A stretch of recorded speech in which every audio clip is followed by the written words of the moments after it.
עצרו, אנחנו בשדה מוקשים! סמק! לא עושים עכשיו. שקט אילן, אתה רוצה להוביל לפה את כל הצבא הסורי? זהו, אין כבר דרך חזרה. אבל אין שום סיכוי שנצא מהשדה מוקשים הזה בחיים. נו, לפחות נמות כולנו ביחד. זה לא מצחיק רף. יש כאן איזה 100,000 מוקשים. לא חייבים לזחול את הדרך שלנו החוצה. קדימה, להוציא את הכידונים ולעשות מה שלמדנו בתרגולת. קדימה, ברגע שמגיעים למוקש, אנחנו חופרים סביבו, מוציאים אותו בזהירות ומנטרלים אותו. זאת הדרך היחידה שלנו לצאת מכאן. קדימה. אם לא נספיק עד הזריחה... אנחנו נספיק עד הזריחה. קדימה. לפעול בזהירות.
No rest for the wicked, huh? What? Never mind. Tell them I'll do it. You ladies usually know. I'm never late, Teresa. Come on, Michael. Bye, Teresa. Have a nice flight.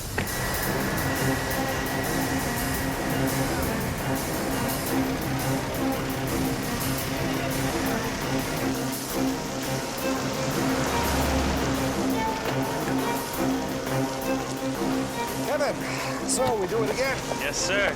Listen, I want you to give this to Sheila. It's copy for tonight's news. I'll send it to the airport uplink. Okay. I thought you weren't going to make it, sir. I always make it, Kevin. Right.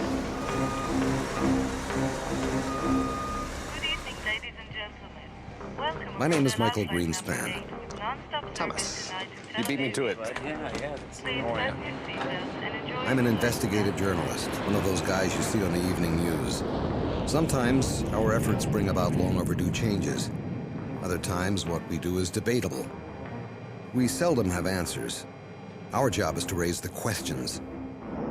Some stories put life and death on the line, and some touch something much deeper.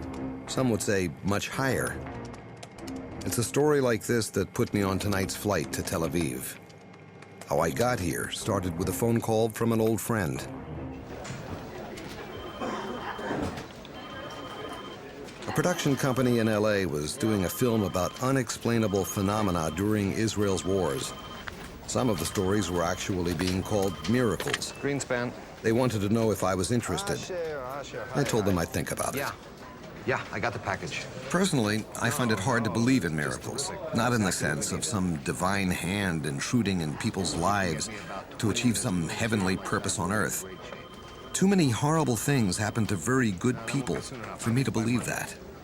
But clearly, something beyond their understanding has happened to a lot of reasonably intelligent people. But miracles? I don't know about that. Yet I couldn't escape the possibility that this assignment might help me explain how my people managed to survive 2,000 years of exile and then build a nation out of almost nothing. If there are miracles, Israel itself has to be one. Born out of the ashes of the Holocaust, it was just one day old when it was attacked by 12 armies that the world fully expected would annihilate it.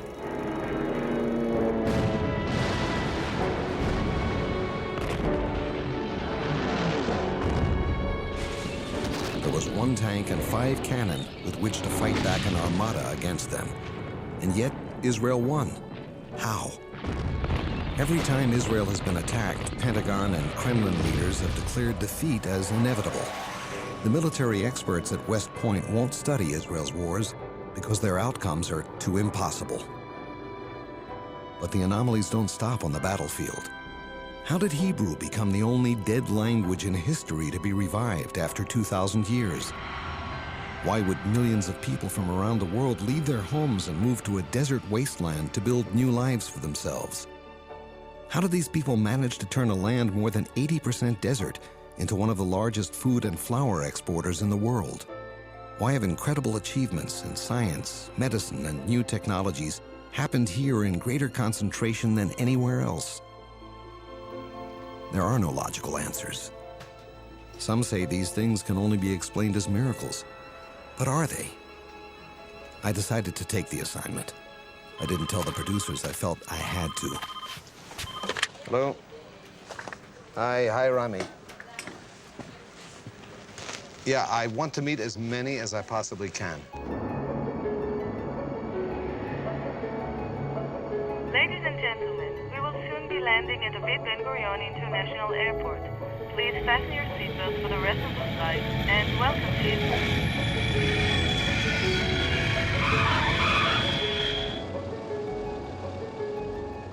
This isn't my first time in Israel.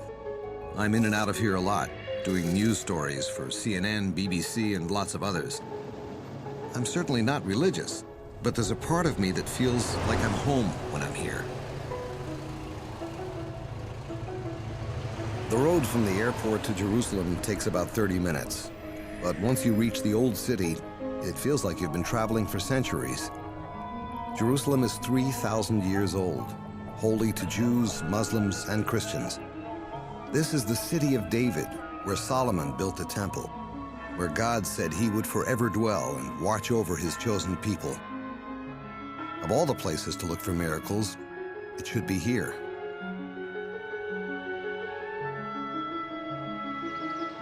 I'm staying at the American Colony Hotel, as I always do. It's a favorite haunt for writers and journalists working in Israel. Maybe because it feels like some place where Hemingway would have stayed.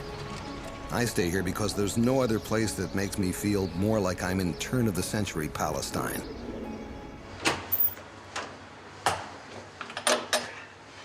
Room 6 of the American Colony Hotel. It is a wonderful place, but I won't have much time to enjoy it. I have just 12 days.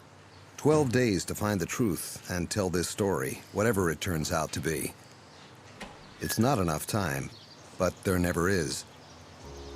We begin tomorrow.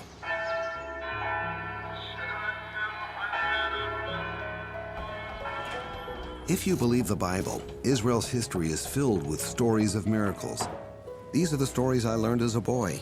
The parting of the Red Sea, the sun standing still so Joshua could finish a battle, David killing the giant Goliath. If these stories are more than fables, then it wouldn't be inconceivable that they still happen.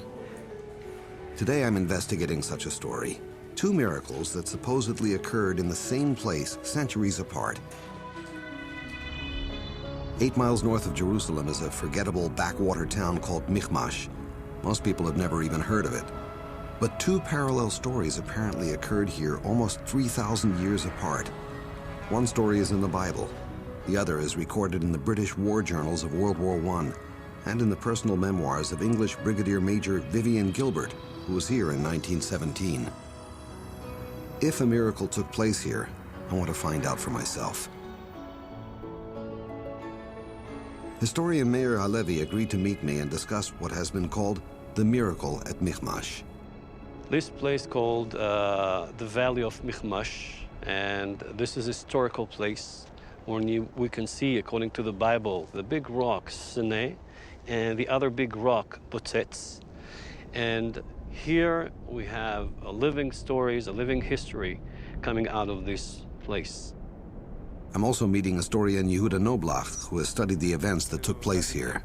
Wadi Mukhmash used to be the main way of going from Jericho to Jerusalem. The most recent story is times of the British. In 1917, the world was at war.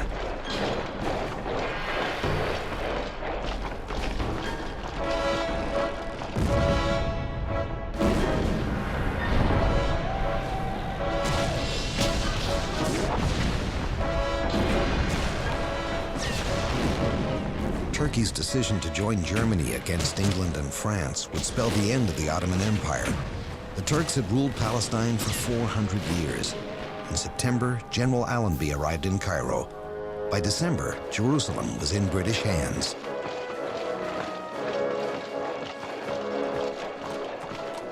On December 9th, Allenby approached Jerusalem's Jaffa Gate, then dismounted his horse and walked into the city on foot, declaring, "I come not as a conqueror, but as a pilgrim."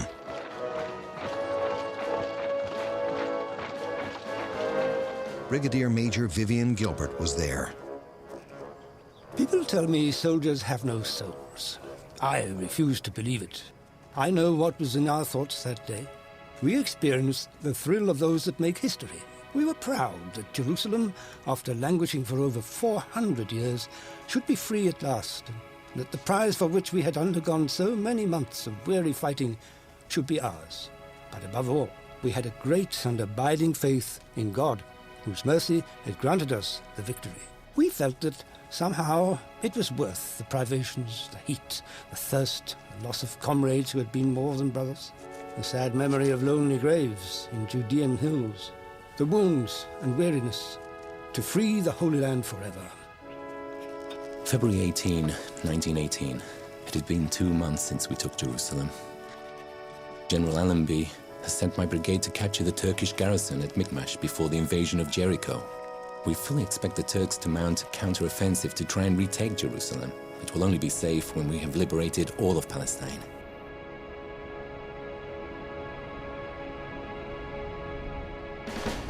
We arrived in Michmash Valley yesterday. I'm certain the Turks don't expect an attack. We appear to have arrived undetected. Our general has planned an all-out frontal assault for tomorrow. Artillery, infantry, cavalry. I fear his plan will be costly in lives lost.